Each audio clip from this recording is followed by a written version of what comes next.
Saya Cik Sani daripada Tanah Merah, Jalan Kubur. Saya ada buka bengkel besi. Saya puji syarikat ni, terus terang cakap. Untuk permulaan saya puji daripada segi cash ni. Memang kita pergi mana-mana pun, kalau cerita pasal cash, kalau beli barang modal RM1, kita boleh jual RM1 10 sen. 10 sen untung tapi cash, kita tak sakit kepala. Itu hakikat dia. Bagi orang yang nak pula orang yang berduit, dengan nilai RM1 tu kita untung 10 sen. Kalau kita beli 10, kita boleh untung RM1. RM1 itu tak sakit kepala. Kita boleh ambil duit kita pula pergi beli barang, modal pula dengan harga nilai tu. Mungkin bila kita beli cash lagi, kita boleh dapat 90 sen pula kalau kita bayar modal kita tu. Dengan cash, cerita cash dengan cash. Bagi orang yang berduit, benda tu memang boleh survive. Okey. Tu pandangan saya. Untuk pemula memang syarikat ni buat memang bagus sebabnya kalau dengan nilai RM10,000 kita cerita RM1 untung 10 sen. Kalau nilai RM10,000 untung RM1,000, bukan sikit tu, banyak tu. Kalau bagi kerja besi macam saya, dengan RM1,000 saya boleh dapat paling kurang RM3,000. Nilai RM1,000 saya boleh dapat dalam RM3,000 balik. Dengan tolak modal, okeylah, total save boleh RM1,500. Lebih kurang macam tu, pendek cerita. Tapi saya ambil yang hujung saja, saya tak nak panjang lebarkan. Jangan dia pula nanti. Bagi orang yang ada duit, dia sesuatu sistem yang sangat bagus macam ni. Cerita cash semua bagus. Pergilah mana-mana pun.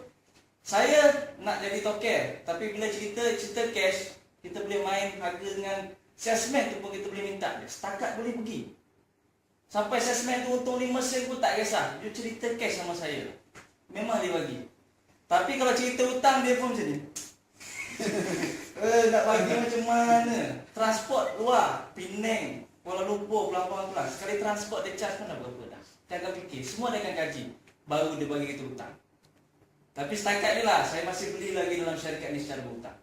Sebab saya token muda. Saya rasa paling muda kat sini umur berapa?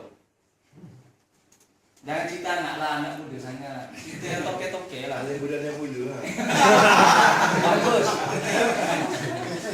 Mana saya sokong benda tu. Bila macam saya ni kan, terus saya cakap, saya orang muda, saya bisnes tak umur 18. Lepas SPM.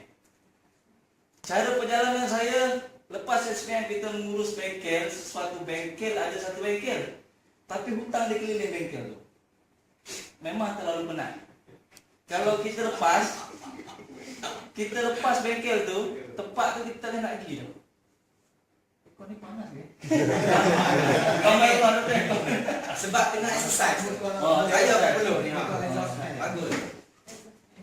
Mana bagi saya survive sampai ke tahap umur sekarang saya ni.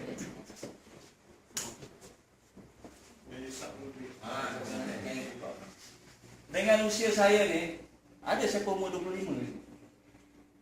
25 juga. Dia kata okey. Okay, sister. Okey. Pasal macam betul dah, okey kata. Kali you drive, kerja setakat bengkel, setakat kedai saja. You balik, ada anak, ada bini, mana kan. Kalau okey, duduk main badminton pun nak serve tu, hutang ni, so nak bayar mana macam tu. Ada macam tu. Nak main badminton ni, benda yang kita kerja satu hari penat, kita mesti nak ada destination. Orang lelaki mungkin mudah. Pasal kalau pergi main, pergi apa tu lupa sekejap. Bila nak tidur tu, tak ada hari pula. Tak payah. Dia cara berfikir. Saya tak lepas. Kalau nak jadi token, mana-mana token pun mesti berfikir siang malam. Nak gosok gigi tu pun kena fikir. Banyaknya hutang, keliling pinggang. Nak kena urus. Tapi bagi saya, pasal 25 umur saya ni, saya sebab sendiri dia bawa. Hanya ada nasihat. Macam token cakap nasihat sini kita boleh ambil pakai. Cash, jalan yang terbaik. Tapi bagi macam saya memang cash memang saja. Terus terang saya. Saya bisnes, saya harap customer.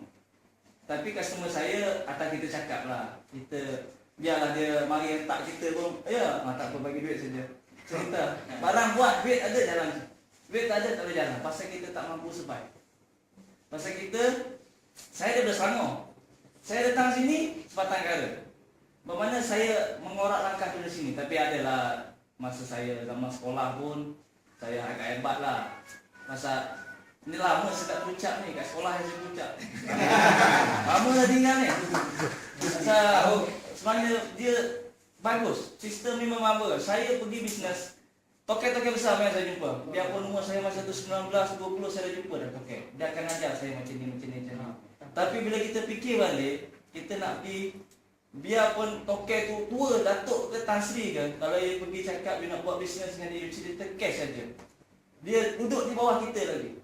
Asal you cerita cash. Tapi kalau you cerita utang, dia dulu. Angin tu. Tapi biar saya cakap, saya realiti kehidupan, biar saya ni pemberhutang dengan syarikat ni, memang kita akan cuba ubah lah. Sistem ni kita cuba ubah. Tapi minta, bagi saya untuk toke muda, tak sebenarnya saya seorang. Mungkin di luar tu ada sebahagian toke muda. Pasal saya didik budak-budak kerja ni, selalu nasihat dia, sampai bila kita nak jadi kuli orang? Tidak semua boleh jadi toke, tapi sekurang-kurangnya biar cerdik. Orang gaji 40, kita beri kurang-kurang je 70, tak betul. Pasal tak sebenarnya kita jadi toke, tapi gaji tu biar lebih. Itu cara kita nak mengajar. Biar budak atau berapa harga, mesti sebatang RM10 je. Buat, dapat 100. Tapi kena fikirlah, ada lori, minyak kereta, upah budak, cat lagi. Semua keliling kita kena fikir. Tapi bila orang cerita kita nak buat kerja tu, kena down payment. Baru boleh buat kerja sekarang ni. Pergilah mana-mana pun, buat kerja mesti ada deposit. Tapi ada satu peristiwa tu. Dah lah maghrib, kita nak kejar maghrib ni sebenarnya. Saya pergi ukur tu, cakap dengan suami dia okey. Bila balik bini dia, orang mari berhutang, orang bagi hutang, bagi apa semua. Saya semua apa? Pasal kita cari customer, kita nak orang. Dah lah kali mari kat bengkel saya nak basuh, tapi dia tak berani cakap balik. Pasal sekarang ni pergilah mana-mana pun tak ada orang hutang bisnes. Kalau hutang bisnes ni, saya dah lah selok, orang panggil. Mari berhutang lagi, apa mesti tak ada bayar. Itu benda ni. Tapi memang saya sokong 100% kalau bagi saya nilai 10,000 tu dengan 1,000 yang 10% dia bagi barang tu memang terlalu banyak. Pergilah SB macam token kata. Dulu saya ada bagi pergi SB ke takkan dapat. Tapi bergantung kepada kemahiran kita. Kalau kita pandai dengan nilai 1,000 tu kita boleh dapat dalam 3,000, itu bergantung kepada kemahiran kita. Macam token kata zinc patah-patah tu, boleh guna. Setengah customer dia bagi saya buruk-buruk pun tak apalah. Ini barang boleh pakai. Kita bagi harga separuh. Benda semua boleh berniaga. Itu saja.